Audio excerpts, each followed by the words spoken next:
वो अपने होश में नहीं थी जब उसे अपने वजूद पर किसी के हाथ चलते हुए महसूस हुए थे। वो नींद में ही कसमसाई थी। नायरा दवाइयों के नशे की वजह से बेहोशी सी लेटी हुई थी। उसकी खुलती बंद होती आंखें ये बता रही थी कि उसका ऑपरेशन सफल हो चुका है। डॉक्टर बहुत खुश थे और उन्होंने नायरा की माँ को ये खुशखबरी भी दे दी थी, जो बेटी की तबीयत का हाल जानकर नाश्ता करने के लिए बाहर गई थी। नायरा अस्पताल के कमरे में अकेली थी। उसने भारी पलकों को उठाया तो किसी अनजान शख्स का चेहरा उसके सामने साफ साफ दिखने लगा। वो पूरी तरह उस शख्स को नहीं देख पाई थी जो उसके पास बैठा उसकी धड़कनों को महसूस करने की कोशिश कर रहा था। पहली नज़र में तो वो उसे कोई मानसिक मरीज लगा था, मगर जैसे ही उसने उठने की कोशिश की, उसके दिल वाले हिस्से में तेजी की दर्द की लहर दौड़ गई थी। कौन हो तुम, दूर रहो मुझसे। जैसे ही उस शख्स के हाथ नायरा की कमीज के बटनों की तरफ बढ़े, वो रोते हुए कहने लगी थी। उसमें उठने की हिम्मत नहीं थी और ना ही वो जोर से चिल्ला सकती थी। उसे समझ आ गया था कि वो डॉक्टर नहीं है। जो भी था, उसकी आंखों में एक अजीब सी चमक थी जिसने नायरा को रुला दिया था। न जाने वो शख्स उससे क्या चाहता था। वो मदहोश आंखों में बिना किसी भाव के चुपचाप बैठा था। नायरा को उससे डर महसूस हुआ। अचानक उसका हाथ नायरा की कमीज को सरकाने लगे थे। नायरा ने आंखें मीच ली और उसे दूर रहने को कहा। दूर रहो मुझसे, कौन हो तुम। नायरा ने जबरदस्ती आंखें खोलते हुए उस शख्स को पीछे हटाने की कोशिश की। आर्यन ने उसकी कमीज दिल वाले हिस्से से हटाई और वो देखने लगा जहां जख्म अभी भी ताजा था और सर्जरी के निशान भी मौजूद थे। वो दीवानों की तरह नायरा की बातों की परवाह किए बिना उसके दिल वाले हिस्से को छूकर एक अपनापन महसूस कर रहा था, जबकि नायरा घबराने लगी थी। वो रोते हुए मदद के लिए पुकारने लगी। ये लंच का समय था और अस्पताल का ज़्यादातर स्टाफ कैंटीन में मौजूद था। नायरा को उस शख्स से इतना डर लगा कि वो बिस्तर से उठने की कोशिश में गिरने ही वाली थी। तभी उस शख्स ने आगे बढ़कर उसे थाम लिया, फिर से बिस्तर पर लिटाया और उसके दिल के हिस्से को घूरने लगा था। तुम्हारे सीने में मेरी बीवी का दिल धड़क रहा है, वो भावुक होकर बोला था। उसकी आंखें फैल चुकी थीं, जबकि नायरा हैरान होकर उस पागल शख्स को देख रही थी, जो कहीं से भी उसे सामान्य इंसान नहीं लग रहा था। वो मेरी बीवी थी, मेरी इशिता। उसका दिल तुम्हारे सीने में है। वो पागलों की तरह बार बार यही बात दोहराने लगा। तुम मुझसे दूर रहो, मेरे पास आए तो मुझसे बुरा कोई नहीं होगा। नायरा ने रोते हुए उसे दूर जाने को कहने लगी थी, जबकि आर्यन पर उसका कोई असर नहीं हुआ था। ये क्या हो रहा है? एक नर्स भागती हुई दोनों की ओर आई थी। आर्यन जल्दी से उठकर पीछे हटा, जबकि नायरा रोते हुए बिस्तर पर सीधी लेट गई थी। नर्स, ये आदमी मुझे परेशान करने की कोशिश कर रहा है, नायरा ने रुक रुक कर बड़ी मुश्किल से कहा था। नर्स ने गुस्से से उस पागल शख्स को देखा जो अपनी बीवी के एक्सीडेंट के बाद से इसी अस्पताल में मौजूद रहता था। यहाँ तक कि उसके मरने के बाद भी वो कई बार अस्पताल आता रहता था। आजकल वो अस्पताल के स्टाफ की बातों का हिस्सा बन चुका था। हर कोई यही पूछता था कि कोई अपनी बीवी से इतनी मोहब्बत कैसे कर सकता है। अभी यहाँ से चले जाओ वरना मैं गार्ड को बुला लूंगी, नर्स ने गुस्से से कहा। लेकिन वो शख्स अपनी पैंट की जेब में हाथ डाले बड़े सुकून से उस लड़की को देख रहा था। मैं कह रही हूँ जाओ यहाँ से वरना मैं अभी पुलिस को बुला लूंगी, क्योंकि गार्ड से तो तुम डरते नहीं, नर्स गुस्से में चिल्लाई। आर्यन ने एक नज़र उसके वजूद पर डाली और फिर बाहर निकल गया।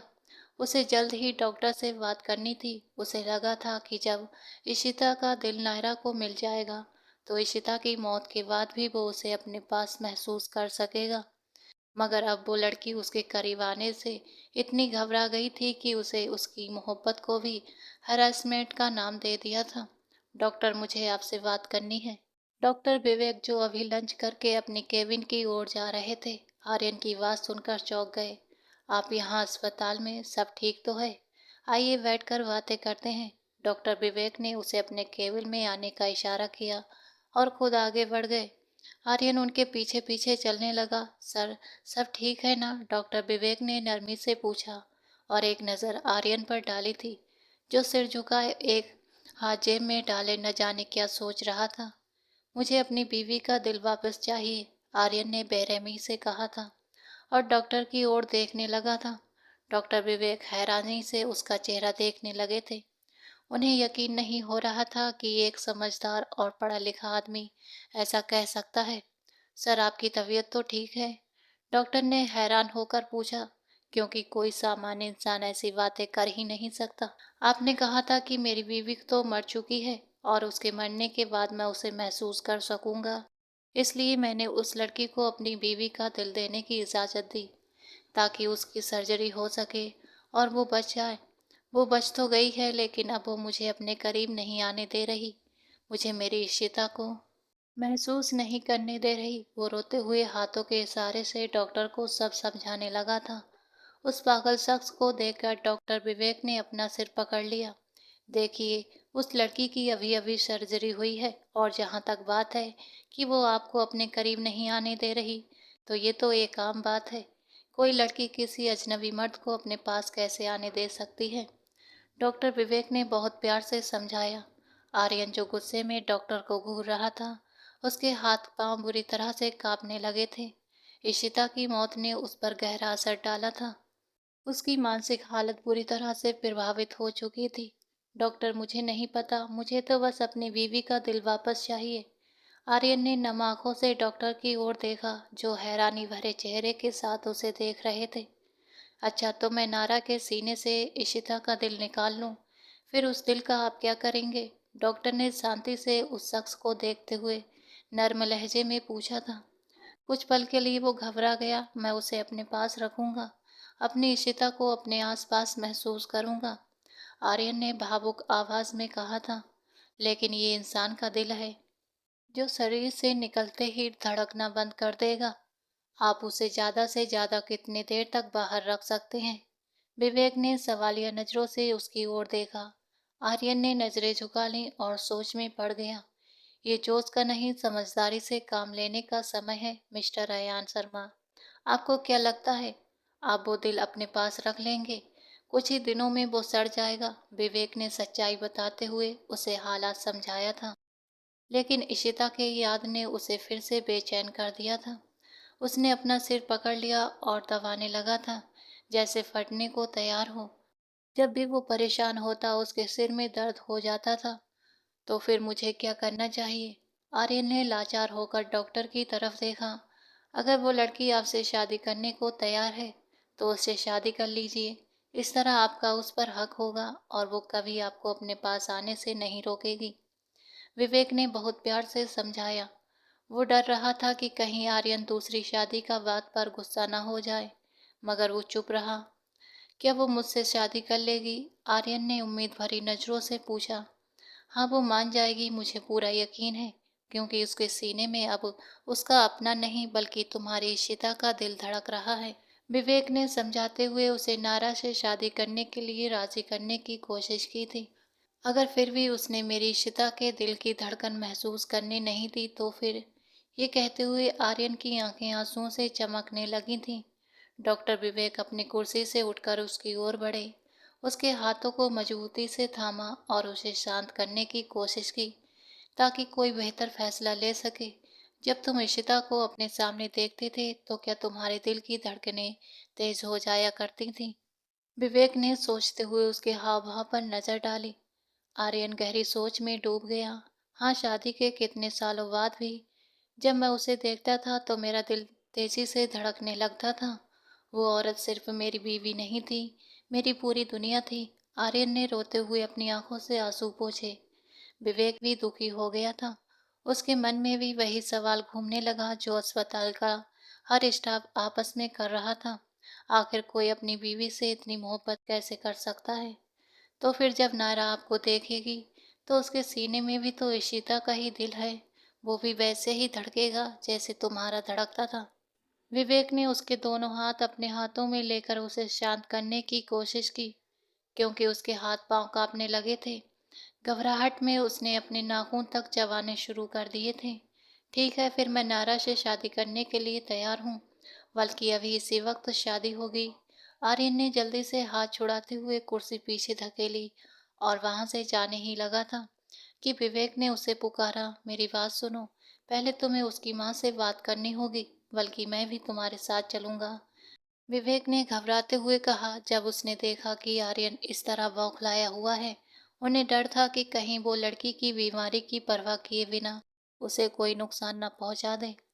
ठीक है, तुम चलो मेरे साथ, आर्यन ने कहा और जल्दी से कमरे से बाहर निकल गया, जबकि डॉक्टर विवेक उस शख्स का सामना करते हुए उसके पीछे भागे थे, जो तेज कदम उठाते हुए उनसे 4 कदम आगे था। शायद वो बहुत ही उत्साहित था। वे लोग कैफे में आए तो देखा कि पूनम जी नाश्ता कर रही थीं।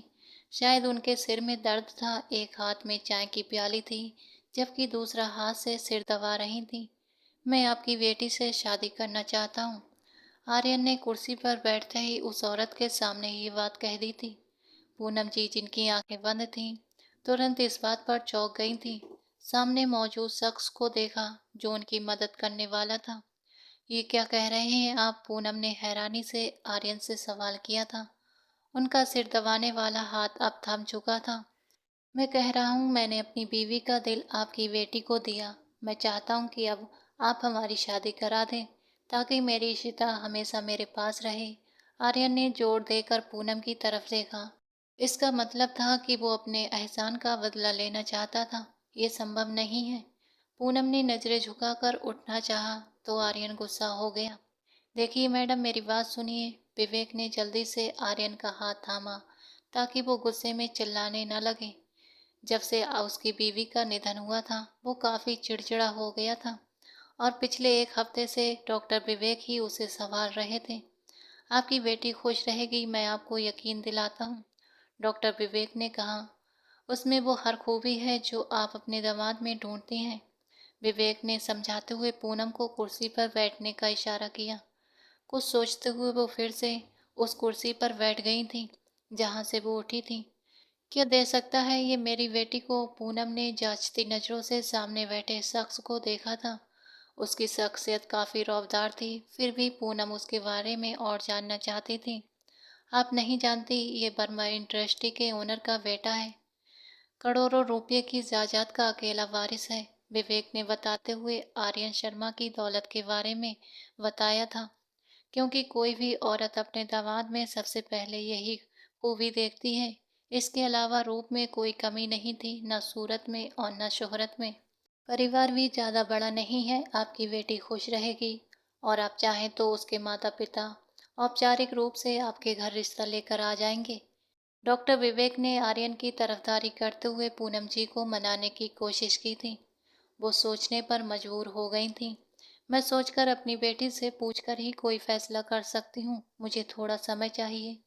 पूनम ने हाथ हिलाते हुए लेकिन देखने से बचते हुए कहा था, क्योंकि वो पहले ही आर्यन की गुस्से भरी निगाहें महसूस कर चुकी थी।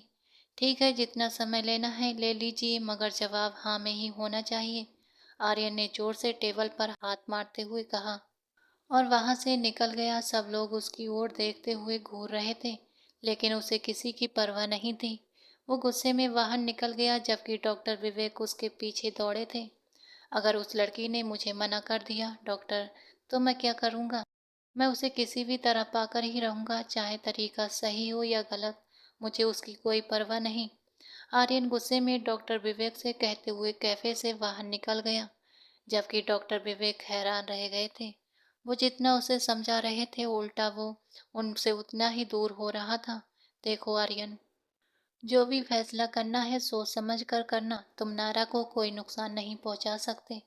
डॉक्टर विवेक ने नायरा की सर्जरी को ध्यान में रखते हुए उसे समझाने की कोशिश की, लेकिन वो हाथ से उखड़ गया था। मैंने उस औरत पर एहसान किया, और अब वो मुझे अपनी बेटी का रिश्ता देने से मना कर रही है। आखिर मेरी क्या कमी है? आर्यन चिल्लाते हुए डॉक्टर विवेक से सवाल कर रहा था, तो डॉक्टर ने अपना सिर पकड़ लिया। उन्होंने मना नहीं किया, उन्होंने सिर्फ समय मांगा है। अगर तुम चाहो तो नायरा के दिल में अपनी जगह बना सकते हो। डॉक्टर विवेक ने उसे नई उम्मीद दी थी। वो तो इशिता का दिल है, उसमें पहले से ही तुम्हारे लिए जगह है, बस तुम्हें नायरा को मनाना है। डॉक्टर विवेक ने उसे अपने शब्द पूरे करते हुए अपने घने बालों में हाथ फेर लिया। ठीक है, उस लड़की को तो मैं मना ही लूंगा। अगर वो बुढ़िया बीच में आने की कोशिश करेगी, तो मेरा वो रूप देखेगी जो उसने आज तक किसी का नहीं देखा होगा। आर्यन ने काफी बदतमीजी से कहा था। विवेक ने उसे देखा जो बहुत शांत लग रहा था, लेकिन एक औरत के लिए कैसे शब्द इस्तेमाल कर रहा था। आप रिलैक्स रहें, मैं नायरा से बात कर लूंगा। विवेक ने उसके कंधे पर हाथ रखते हुए नायरा की जिम्मेदारी ली थी, मगर वो शख्स उसे घूर रहा था, जैसे उसके मुंह में जीभ ही ना हो। मैं खुद ही उस लड़की से बात कर लूंगा, देखता हूँ वो मुझे शादी के लिए कैसे मना करती है। ये कहते हुए आर्यन आगे बढ़ गया। आर्यन ने जल्दी से अपना मोबाइल निकाला और नंबर डायल करने लगे। पापा, मैं शादी कर रहा हूँ। आर्यन ने अस्पताल से निकलते ही अनिकेत शर्मा को फोन किया था। बेटा, सब ठीक तो है? अनिकेत शर्मा ने हैरानी से पूछा। उनके बेटे की बात सुनकर उन्हें यकीन नहीं हो रहा था कि उसकी हालत ठीक है। पापा, आप कहना क्या चाहते हैं? आर्यन ने गुस्से में कहा, जबकि अनिकेत शर्मा हड़बड़ा गए थे। बेटा, अभी तुम्हारी बीवी को मरे हुए 1 महीना भी नहीं हुआ और तुम दूसरी शादी करने की बात कर रहे हो। अनिकेत शर्मा ने साफ शब्दों में कहा और इशिता की याद दिलाई। इशिता के नाम पर वो सिसक गया था। मुझे नहीं पता, मुझे वो लड़की हर हाल में चाहिए।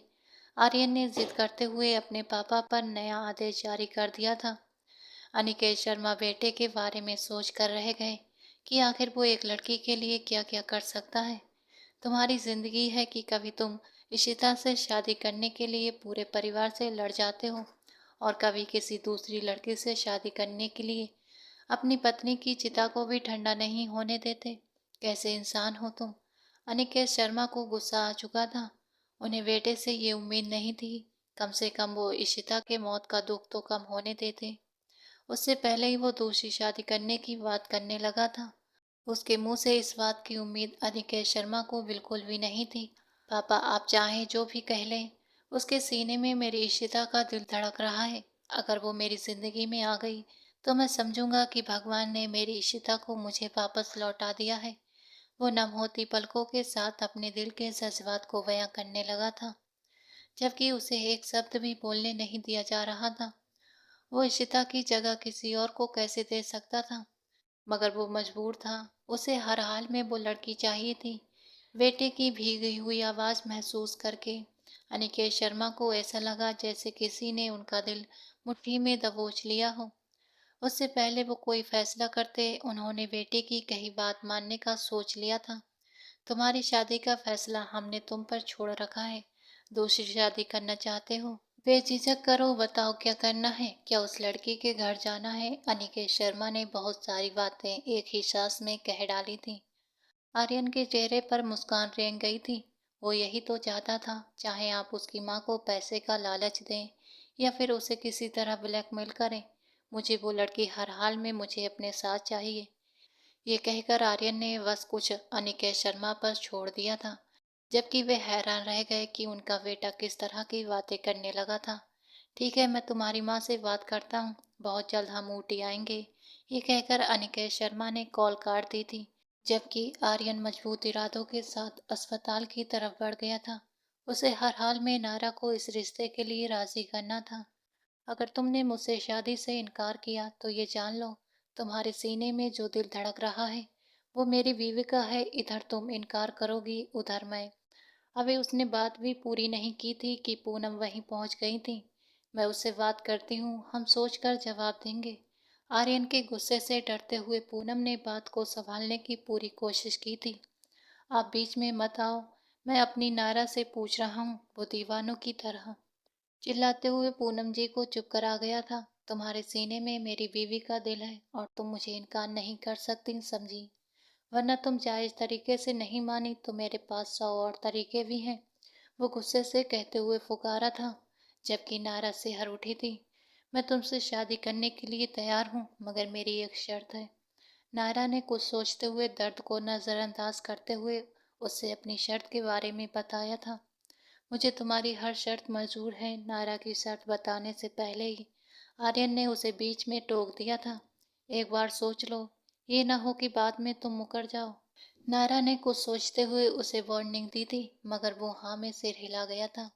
लेकिन शादी अभी इसी समय होगी, उसने घड़ी पहनते हुए नया हुक्म जारी कर दिया था। पूनम इन दोनों की बातें सुनकर हैरान हो रही थी। उनका जवाब जाने बिना ही वे दोनों आपस में सब कुछ तय कर चुके थे। मुझे कोई परेशानी नहीं है अगर आप मेरी शर्त मंजूर कर लें। पूनम ने बेटी की ओर सवालिया नजरों से देखा था, क्योंकि वो उसकी शर्त से अनजान थी। शादी के बाद मेरी माँ मेरे साथ मेरे घर में रहेगी, नायरा ने पक्का और आत्मविश्वास से आर्यन से कहा था। वो भीतर ही भीतर मुस्कुराने लगा। ये भी भला कोई शर्त है? मुझे कोई परेशानी नहीं है। मैं अभी शादी करूंगा। मैं अभी और इसी वक्त सारी तैयारियां करके आता हूँ। इसी समय शादी होगी और यहीं से रुखसती होगी। आर्यन ने तुरंत फैसला किया और मोबाइल कान से लगाते हुए कमरे से निकल गया था। पूनम जी बेटी की ओर बढ़ी और उसे गले से लगा लिया। बेशक तुम इस शादी से खुश हो, मगर मैं तुम्हारे साथ नहीं रह सकती। इस तरह बेटियों के ससुराल में रहना अच्छी बात नहीं होती। पूनम ने नाराजगी से बेटी को कहा था। उन्हें अपनी बेटी की ये शर्त अच्छी नहीं लगी थी। आर्यन हर लिहाज से उसके लिए बेहतर था, मगर अगर वो उसके सामने ये शर्त न रखती। वो तुम्हें पसंद तो है ना? पूनम ने बेटी की राय जानने के लिए आर्यन के बारे में पूछा था। माँ, आपने अपनी मर्जी से मेरी मंगनी की थी, मगर क्या हुआ? वो टूट गई ना। उसके बाद मेरी शादी किसी से भी हो, मुझे परवाह नहीं। नायरा ने दर्द से अपनी आंखें बंद कर ली थी। मुझे माफ कर दो बेटी, मैंने गलत फैसला लिया था। वो शख्स तुम्हारे काबिल ही नहीं था। पूनम ने बेटी को समझाते हुए उसके सिर पर हाथ फेरना शुरू कर दिया था, तो कुछ आंसू नायरा की आंखों से बहकर बेमोल हो गए थे। वो खामोश रही ताकि उसकी माँ को लगे कि वो सो चुकी है। नायरा बेटा उठ जाओ, शादी की सारी तैयारियां हो चुकी हैं। पूनम ने प्यार से बेटी को जगाया था। वो जो आंखें मूंदे लेटी थी, पूनम को लगा था कि वो सो रही है। वो आहिस्ता से पूनम का सहारा लेते हुए उठ बैठी थी। अस्पताल के कमरे में दवाइयों की हल्की खुशबू फैली हुई थी। नायरा बिस्तर पर लेटी थी, चेहरे पर थकान लेकिन आंखों में शांति थी। आर्यन उसके पास बैठा था, उसकी उंगलियां अपने हाथों में थामे हुए। डॉक्टर विवेक और दो गवाह कमरे में मौजूद थे। रजिस्ट्रार ने फाइल खोली और शांत आवाज में पूछा, आर्यन शर्मा, क्या आप नायरा को अपनी पत्नी के रूप में स्वीकार करते हैं? आर्यन ने नायरा की ओर देखा, आंखों में हल्की सी नमी थी। उसने धीमे से कहा, हाँ मैं स्वीकार करता हूँ।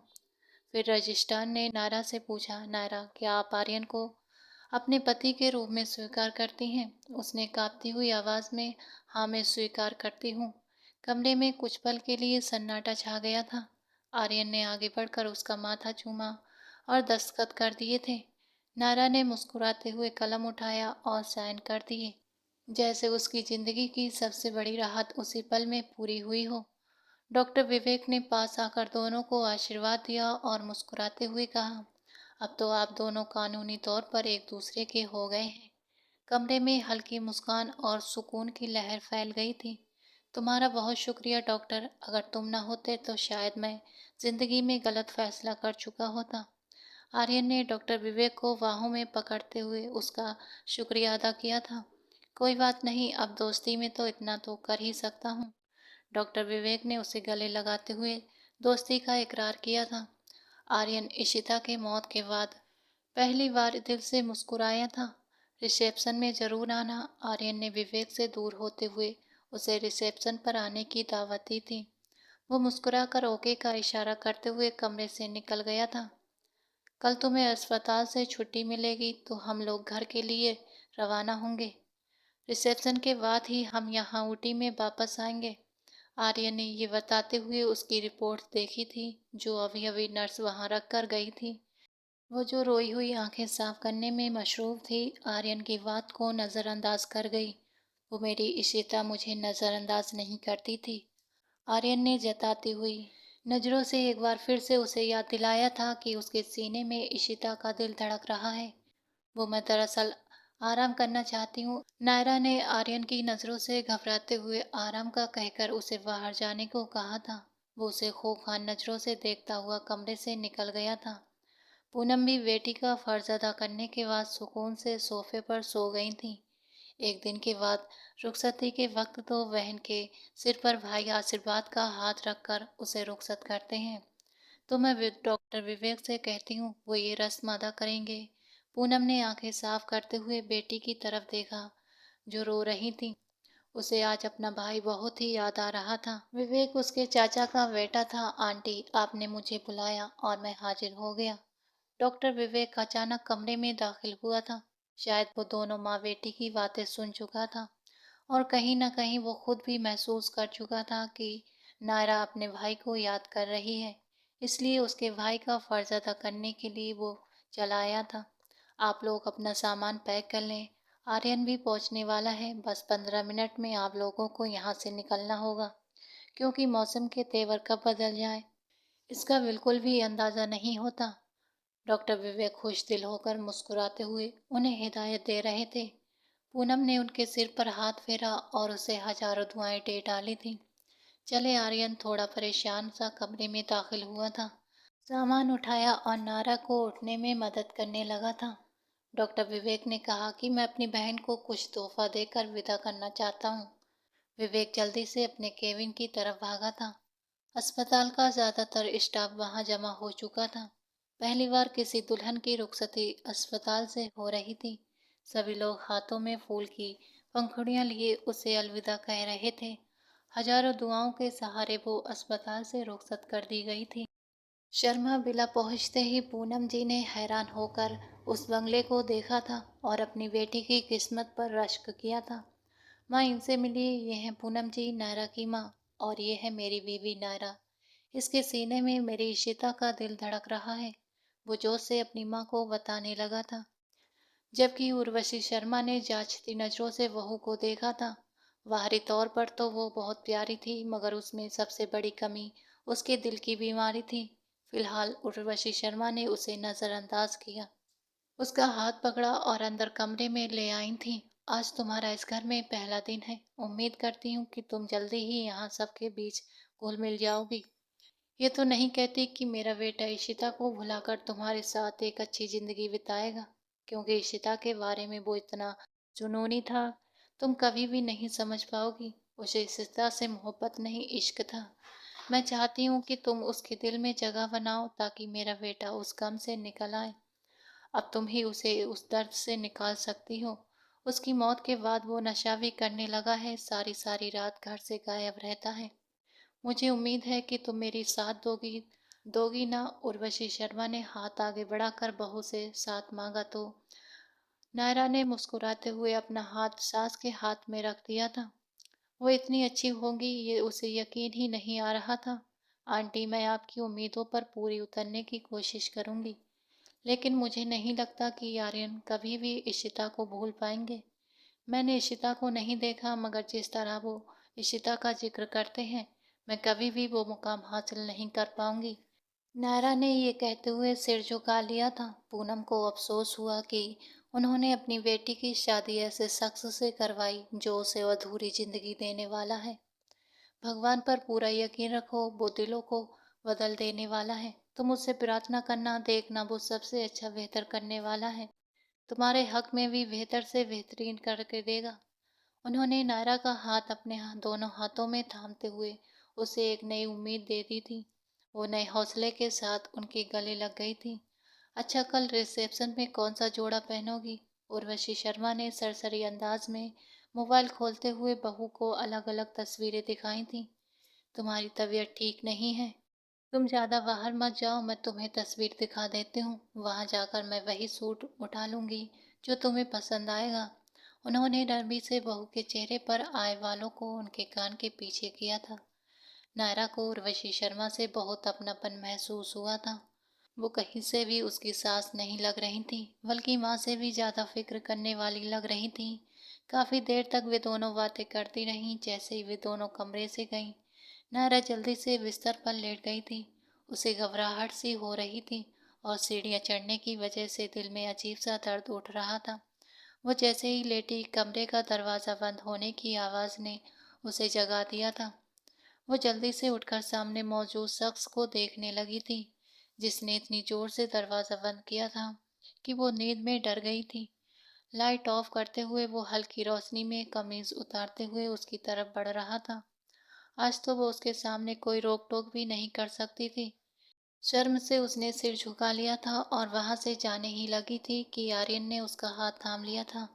कहाँ जा रही हो? उसने खुमारी भरे लहजे में पूछा, तो नायरा ने इनकार में सिर हिला दिया।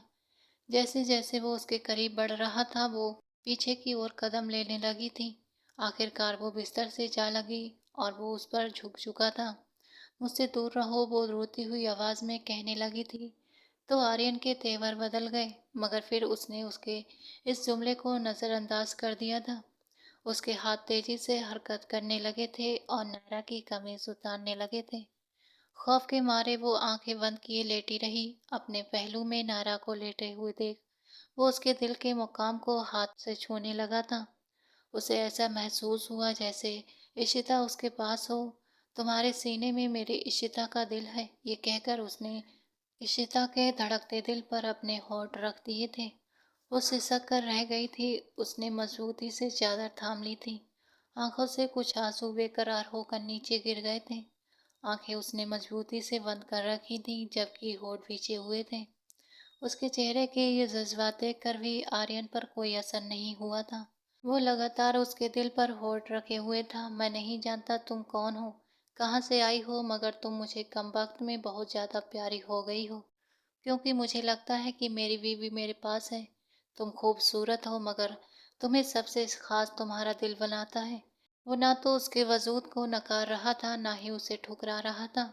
न जाने वो शख्स उससे क्या चाहता था।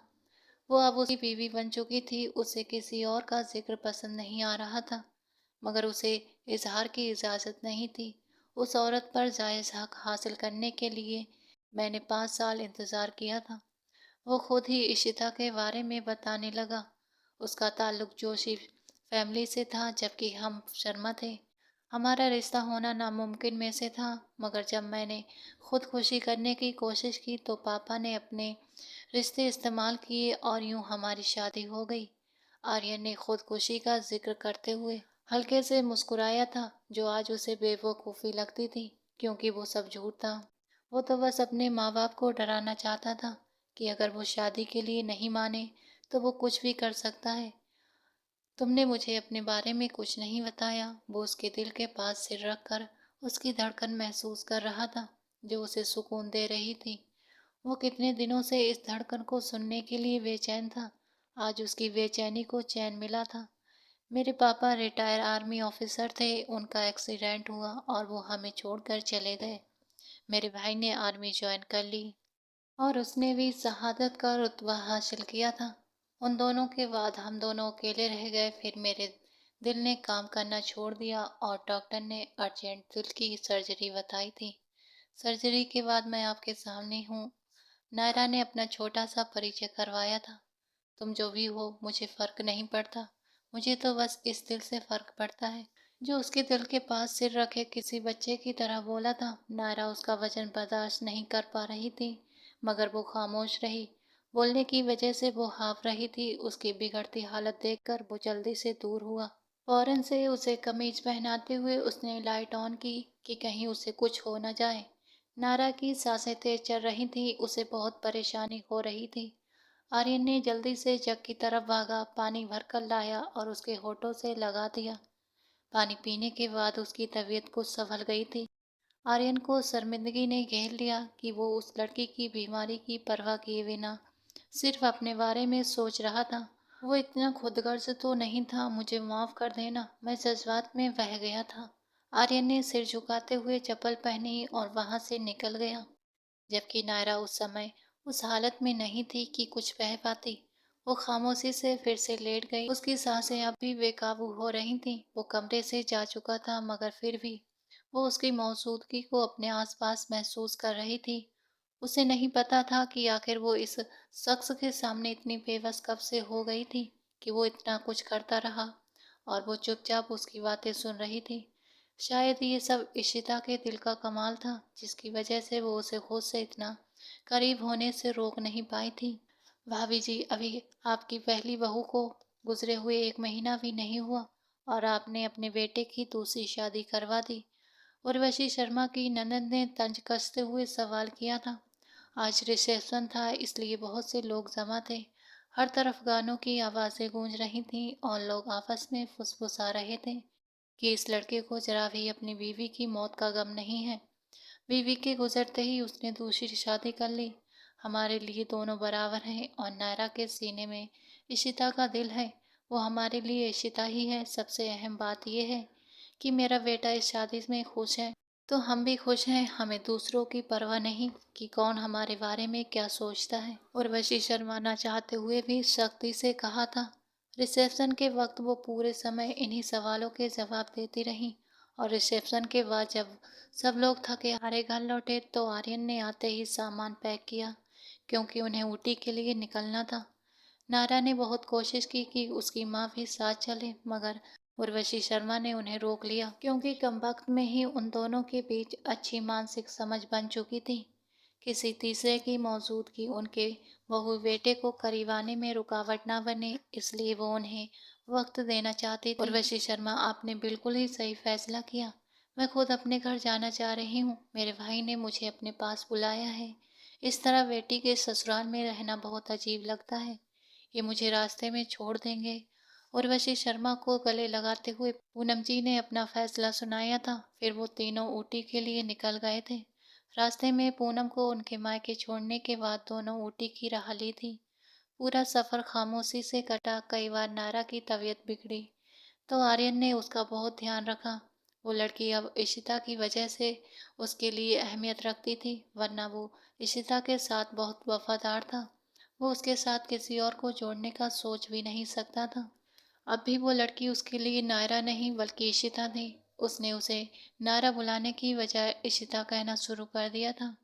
नायरा को भी कोई परेशानी नहीं थी, आखिर उसने उस पर बहुत बड़ा एहसान किया था। ऐसे ही चुप बैठी रहोगी या कुछ बोलोगी भी? वो लोग ऊटी पहुंचने वाले थे जब आर्यन ने नायरा से पूछा। आर्यन ने बस इतना ही कहा कि अचानक ऊटी के एक पहाड़ी इलाके में उसकी नजर पड़ी, वही जगह जहां वो दोनों आखिरी बार मिले थे। ड्राइवर, गाड़ी रोको, उसने सख्त लहजे में कहा और उस पहाड़ की तरफ बढ़ गया था जहां से इशिता नीचे गिरी थी। ये पहाड़ कितने खूबसूरत है ना, इशिता ने उन पहाड़ों को निहारते हुए कहा था। आर्यन मुस्कुराते हुए उसे देखने लगा। लेकिन मेरी बीवी जितनी खूबसूरती किसी चीज में नहीं है। आर्यन ने इशिता के सिर पर अपने मोहब्बत भरे होठों का स्पर्श छोड़ते हुए जवाब दिया था। वो खिलखिलाकर हंस पड़ी थी। वो दोनों हनीमून पर ऊटी आए थे। वहां की खूबसूरती देखकर इशिता हैरान रह गई थी, जबकि आर्यन सब कुछ भूलकर सिर्फ अपनी बीवी को देखता रहा। वो उसकी पूरी कायनात थी। 5 साल तक वो दोनों रिश्ते में रहे और आखिरकार शादी करके हमेशा के लिए एक दूसरे के हो गए थे। उन दोनों के घर वालों ने बहुत मुश्किलें खड़ी की थी, मगर उनकी मोहब्बत जीत गई थी। मेरा मन चाहता है कि हम हमेशा हमेशा के लिए यहीं रह जाएं। इशिता ने सामने फैले खूबसूरत नज़ारे को देखते हुए कहा। तो फिर ठीक है, यहीं घर ले लेते हैं। आर्यन ने मुस्कुराकर जवाब दिया तो वो शर्म से झिझक गई थी। आर्यन चाहता था कि वो जो भी ख्वाहिश करे वो उसे उसी पल पूरा कर दे। सारी दुनिया में उसे सबसे ज्यादा इशिता ही अजीज थी। अच्छा बताओ, तुम्हारे लिए सबसे खास क्या है? इशिता ने मुस्कुराकर पूछा, क्योंकि वो जवाब पहले से ही जानती थी। मेरे लिए सबसे अहम तुम हो। अगर सारी दुनिया के बदले मुझे तुम मिल जाओ तो मुझे मंजूर है। आर्यन मुस्कुराते हुए उसका हाथ थाम चुका था। अचानक इशिता के दिमाग में एक शरारत आई। अगर मेरे बदले तुम्हें पूरी दुनिया मिल जाए तो? वो हंसते हुए उसकी तरफ सवालिया नजरों से देखने लगी थी। आर्यन को गुस्सा आ गया। तो मैं उस दुनिया को आग लगा दूंगा और तुम्हें हासिल कर लूंगा, उसने गुस्से में कहा और आगे बढ़ गया था। उसका मूड बिगड़ चुका था। इशिता अपनी अहमियत जानकर बहुत खुश थी। उसने उसके गुस्से की परवाह किए बिना उसकी तरफ दौड़ लगाई थी। वो उस मंजर को याद करके मर्द होने की परवाह किए बिना रोने लगा था। नायरा उसकी तरफ बढ़ी और तुरंत उसके नम आंखों को टिश्यू से पोंछने लगी थी। उसकी इस हरकत पर आर्यन ने अपने बीच दूरी बनाते हुए 2 कदम पीछे हट गया था। किस्मत ने उसके साथ अजीब मजाक किया था।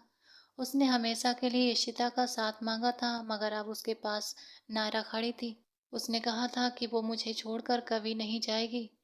फिर क्यों वो मुझे जमाने के रहमो करम पर अकेला छोड़ दिया? आर्यन ने उस जगह को घूरते हुए कहा जहां इशिता नीचे गिरी थी। इशिता ने छोड़ा है, मगर आपके भगवान ने आपको नहीं छोड़ा। उसने इशिता के दिल की सूरत में आपको एक सहारा दिया है जिससे आप अपने दुख बांट सकते हैं।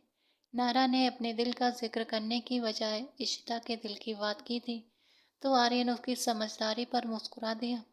तुम मेरे लिए अहम हो, बस उसी वजह से। आर्यन ने भौहें उठाते हुए नायरा की तरफ देखा और गाड़ी में जाकर बैठ गया। नायरा इसका मतलब नहीं समझ पा रही थी, वो अपनी अहमियत को समझे या उसकी दिल की शुक्रगुजार बने जिसकी वजह से उसे ये जगह मिली थी।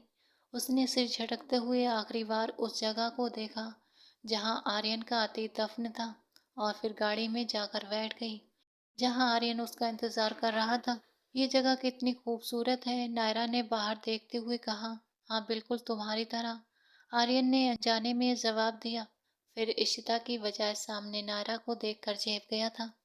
नायरा हंस पड़ी। मैं जानती हूँ आपने ये इशिता के दिल से कहा है, वो मुस्कुराते हुए बोली। आर्यन भी मुस्कुराने लगा। तुम मुझे बहुत अच्छे से समझती हो, उसने बहुत सफाई से कहा। आप मेरे पति हैं, आपकी खुशी मेरे लिए सबसे अहम है। अगर आप इशिता के बारे में बात करके सुकून महसूस करते हैं तो मुझे कोई ऐतराज नहीं है। मैं खुशी सारी रात बैठकर आपसे इशिता की बातें सुन सकती हूँ। नायरा ने मुस्कुराते हुए अपने जज्बात बयां किए, लेकिन दोनों के बीच अभी भी इशिता थी। मुझे तुमसे यही उम्मीद थी, ये कहकर आर्यन ने नजरें खिड़की की ओर मोड़ ली। रहने की जगह पहुंचते ही आर्यन ने आगे बढ़कर नायरा को सहारा दिया, क्योंकि लंबी देर तक गाड़ी में बैठने की वजह से उसकी तबीयत बिगड़ने लगी थी।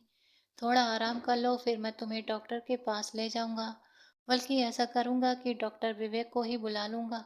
आर्यन ने नायरा की राय जाननी चाही थी। हाँ ठीक है, मैंने दवा नहीं ली थी, शायद इसी वजह से दर्द हो रहा है। नायरा ने सच बताया तो वो गुस्से से उसे घूर गया था। तुम क्यों अपना ख्याल नहीं रखती? क्या चाहती हो कि इशिता की तरह तुम भी मुझे छोड़ दो? उसने नम पलके झुकाकर कहा। हालांकि वो बहुत ही मजबूत इंसान था, मगर बेहद संवेदनशील भी नहीं। दरअसल सफर की वजह से मुझे ये बात भूल गई थी और आज इतना दर्द भी नहीं हो रहा था। जख्म काफी बढ़ चुके हैं। नारा मुस्कुराते हुए बोली। सच में ही वो इशिता का जिक्र करता था, मगर झूठ नहीं बोलता था। वो बहुत ही साफ तरीके से काम लेता था। यही वजह थी कि उसने कम समय में नारा के लिए खास जगह बना ली थी। लगता है उस दिन वाले मरहम का कमाल है। ये कहकर अयान दूसरी तरफ मुंह करके मुस्कुराया। पहले नारा को उसकी बात समझ नहीं आई थी, मगर जब समझ आई तो शर्म से उसने अपना मुंह मोड़ लिया था। आप इतनी जल्दी इशिता को भूलकर मुझसे रिश्ता बना लेंगे? नायरा ने नजरें चुराते हुए पूछा। आर्यन, जो मोबाइल देखने में मशरूफ था, तुरंत उसकी तरफ नजर करके बोला था। मैं उसे भूला नहीं हूँ, तुम मेरी इशिता हो जो मुझसे खो गई थी। मैं उसे संभाल कर रखूंगा ताकि अपनी लापरवाही की वजह से उसे दोबारा न खो बैठूं। वो उसके पास बैठकर उसकी अहमियत का एहसास कराने लगा था और नायरा मुस्कुराने लगी थी। तो क्या तुम मुझसे प्यार करने लगे हो? नायरा के अचानक सवाल पर आर्यन खांसते हुए गिलास टेबल पर रख रख दिया, जबकि नायरा शर्म से चुप हो गई थी। उसकी वजह से उसकी सांस की नली में पानी चला गया था और वो बुरी तरह से खांस रहा था। प्यार का तो पता नहीं, मगर तुम मेरे लिए बहुत अहम हो। ये कहते हुए वो कमरे से निकल गया, जबकि नायरा उसके इस बात पर सोचने लगी थी। मेरे मरने के बाद उदास मत होना, बल्कि अपनी जिंदगी नए सिरे से शुरू करना, मुझे ये ज्यादा अच्छा लगेगा। अचानक पुरानी बात याद करके कानों में गूंजा था। वो नम पल के टिश्यू से साफ कर रहा था। वो इशिता से प्यार को कभी नहीं भूल सकता था, मगर वो औरत को दुख देने का वजह भी नहीं बन सकता था जिसके सीने में इशिता का दिल धड़कता था। उसने कभी इशिता और नायरा को अलग अलग इंसान नहीं माना था। उसे लगता था कि इशिता उसे वापस मिल चुकी है, क्योंकि वो भी उससे प्यार करने लगी थी। काफी देर बाहर रहने के बाद वो कमरे में वापस आया, जहां नायरा बेड पर आधी लेटी हुई थी। खिड़कियां बंद करने के बाद वो उसके पास बेड पर लेट गया था। उसे ऐसा महसूस हो रहा था जैसे इशिता उसके पास हो। तुम मेरे लिए बहुत महत्व रखती हो, ये बात कभी मत भूलना, आर्यन ने ये कहते हुए उसके सीने पर सिर रख दिया। नायरा मुस्कुरा कर रह गई। उसे नहीं लगता था कि आर्यन कभी उससे इस तरह बात करेगा। वो समझ रही थी कि वो जरूरत के तहत लाई गई और ऐसी फालतू सामान की तरह उसके बगल में पड़ी रहेगी, मगर आर्यन ने उसका अधिकार नहीं छीना, बल्कि दोगुनी अहमियत के साथ लौटाया था। वो बहुत खुश थी। भगवान ने इस घटना में उसके लिए बेहतर योजना बनाई थी। उसे ऐसे शख्स से मिलवाया जो उसकी अहमियत जानता था। जहाँ तक प्यार की बात थी, वो समय के साथ स्वाभाविक रूप से होगा। आज वो इतनी खुश थी कि उसके पास शब्द ही नहीं थे जिससे वो ये बयां कर सके कि आर्यन को पाकर वो कितनी खुश है।